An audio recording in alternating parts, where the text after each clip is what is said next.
নমস্কার বন্ধুরা, আমি শ্রাবণী। আমি চলে এসেছি আরও একটি রেসিপি নিয়ে। চলো রেসিপিটি তাহলে একবার দেখে নিই। আজকের রেসিপি পার্পেল ক্যাবেজ স্যালাড। আজকে আমি তোমাদের সাথে কোনো রকম রান্নার রেসিপি শেয়ার করব না, আজকে একটি স্যালাডের রেসিপি শেয়ার করব। কিছুদিন আগে আমি তোমাদের সাথে পার্পেল ক্যাবেজের একটি রেসিপি শেয়ার করেছি। আজকে পার্পেল ক্যাবেজের একটি স্যালাডের রেসিপি শেয়ার করব। এই স্যালাডটি খেতে কিন্তু খুব টেস্টি হয়।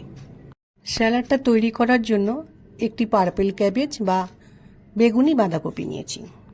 বেগুনি বাঁধাকপিকে কেটে আমি দুটো ভাগে ভাগ করে নিয়েছি।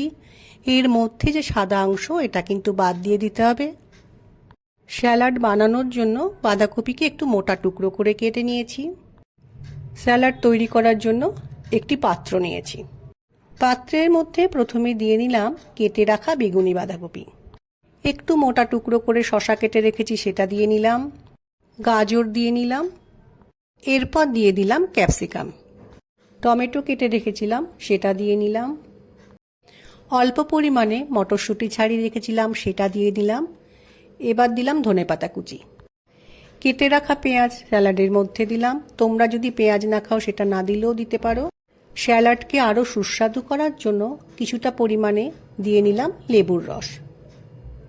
এবার স্যালাডের মধ্যে দিচ্ছি গোলমরিচ গুঁড়ো, তোমরা চাইলে লঙ্কা কুচি দিতে পারো। স্যালাডের মধ্যে দিয়ে দিচ্ছি পরিমাণ মতো বিট লবণ। এখন আমি একটা চামচের সাহায্যে সব কিছুকে খুব ভালো করে ওপর নিচ করে মিশিয়ে নেব। এই স্যালাডটা বানানোর পর মিনিট 10 রেখে তারপর যদি খাওয়া যায় তাহলে কিন্তু তার স্বাদ আরও ভালো লাগে। আজকের পার্পেল ক্যাবেজ স্যালাডটি আমার তৈরি হয়ে গেছে।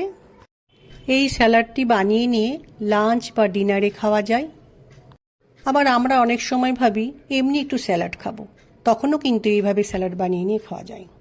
আশা করছি আজকের ভিডিওটা তোমাদের ভালো লেগেছে। আমার আজকের রেসিপি ভালো লাগলে লাইক, শেয়ার ও সাবস্ক্রাইব করো। ভিডিওটি দেখার জন্য ধন্যবাদ। ভিডিওটি আজ এখানেই শেষ করছি। ফিরে আসছি আরও একটি রেসিপি নিয়ে।